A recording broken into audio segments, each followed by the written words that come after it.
My name is Dr. Plasencia, Amy Plasencia. I'm a PGY3 internal medicine resident. We first met Amy Plasencia in the spring of 2020. Then she worked as a resident physician at one of the New York hospitals that were converted into a COVID hospital. How many patients exactly, if you know? I don't know the exact number, but I can say that there have been hundreds upon hundreds. It was a March evening around 7 p.m.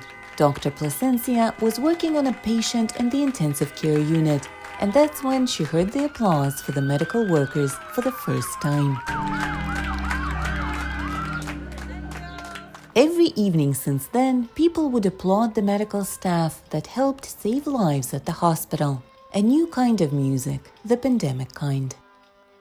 1 year ago, we had no idea how to treat this virus. We didn't know what was the best approach, what we could be doing to better help our patients, or if what we were doing was harming our patients. And the volume that we saw, especially here in New York and Brooklyn, was just astronomical. My name is Calvin Sun. I am an emergency room or emergency physician. On March 8, 2020, Dr. Sun came back to the US from Angola. What followed was endless shifts.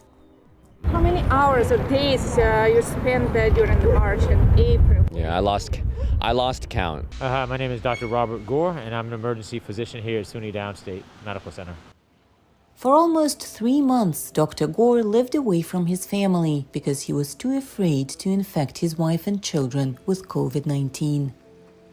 You know, Dr. King said, the ultimate measure of a man is not where he stands in times of comfort and convenience, but where he stands in times of challenge and controversy. And this is that time of challenge and controversy. Today, a year since the pandemic hit the country, doctors, health experts, and politicians are assessing what was done right and what could have been done much better to save more lives. I mean, there's so many lessons to be learned from this. I think there will be a reckoning after something like this is all said and done and everyone's looking back. Some 550,000 people have died so far in the US from COVID.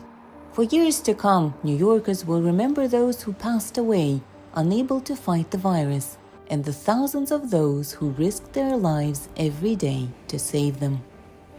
For Nina Vishneva in New York, Anna Rice, VOA News.